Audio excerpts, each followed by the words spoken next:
ഡൽഹിയിലേക്കാണ്. ഡൽഹിയിൽ കേരള ഹൗസിൽ ഓണാഘോഷ പരിപാടികൾ നടക്കുകയാണ്. അവിടെ വി മുരളീധരൻ എം.എൽ.എ സംസാരിക്കുന്നു. തത്സമയം മന്ത്രി ഇവിടെ ഓണാഘോഷം ഉദ്ഘാടനം ചെയ്തു കഴിഞ്ഞു.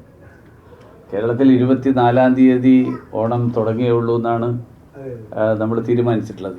പക്ഷേ കേരളത്തിന് പുറത്ത് ഡൽഹിയിൽ ഈ തവണത്തെ ഓണത്തിന് ഡൽഹിയിൽ തുടക്കം കുറിച്ചിരിക്കുകയാണ്. ആ നിലയിൽ ഈ തവണത്തെ ഈ ആഘോഷം വളരെ സന്തോഷകരമായിട്ടുള്ളൊരു കാര്യമാണ്. മാത്രമല്ല വലിയൊരു ഓണത്തെക്കുറിച്ചിട്ടുള്ള ചർച്ചകൾ, ആഘോഷത്തെക്കുറിച്ചുള്ള ചർച്ചകൾ വന്നപ്പോൾ നമുക്ക് ഈ ഓണത്തെ എങ്ങനെ കേരളത്തിനകത്ത് മാത്രമല്ല മലയാളികൾ ഉള്ള സ്ഥലങ്ങളിലും ഇല്ലാത്ത സ്ഥലങ്ങളിലുമൊക്കെ എങ്ങനെ ഓണത്തെ കേരളം സന്ദർശിക്കാനുള്ള ഒരു ഏറ്റവും ഐഡിയൽ ആയിട്ടുള്ള സമയമായിട്ട് നമുക്ക് പ്രസൻറ്റ് ചെയ്യാൻ കഴിയും എന്നുള്ള ചർച്ച ഇത്തവണത്തെ ഓണാഘോഷങ്ങളുടെ സംഘടനയുമായിട്ട് ബന്ധപ്പെട്ടിട്ട് വന്നിരുന്നു.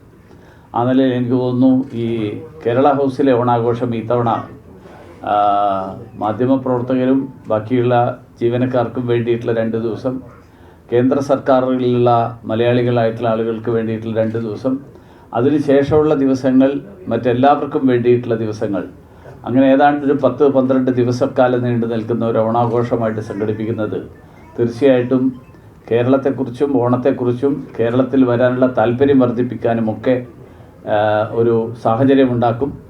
അത് ആ നിലയിൽ ഈ തവണത്തെ ഓണാഘോഷം ഈ രീതിയിൽ വളരെ വിപുലമായിട്ട് സംഘടിപ്പിക്കുന്ന സർക്കാരിനും അതോടൊപ്പം അതിന് മുൻകൈ എടുക്കുന്ന കേരള ഹൗസിന് നേതൃത്വം നൽകുന്ന RCയും ARCയും ഉൾപ്പെടെയുള്ള മറ്റ് ജീവനക്കാരുൾപ്പെടെയുള്ള മുഴുവൻ ആളുകൾക്കും അഭിനന്ദനങ്ങൾ നേർന്നുകൊണ്ട് എല്ലാവർക്കും ഓണാശംസകൾ നേരുന്നു. നമസ്കാരം.